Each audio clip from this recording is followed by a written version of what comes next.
Hello and welcome to Do It Yourself channel. Today I will show you how to change font size on your HUAWEI P60 Pro phone.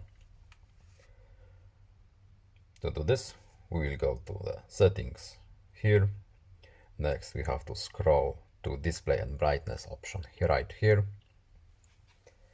Then we have our text and display size options.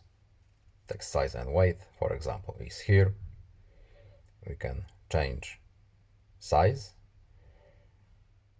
the weight or the thickness of our letters. Let's go with the max option.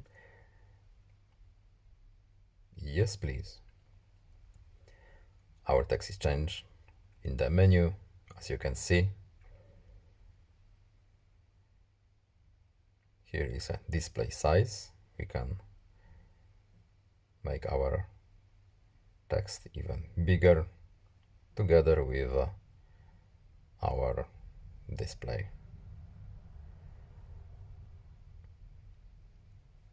Let's revert back to where it was.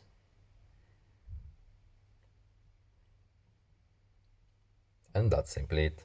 I hope this video was helpful to you. Please leave a like and subscribe. Have a nice day and see you in the next video. Goodbye.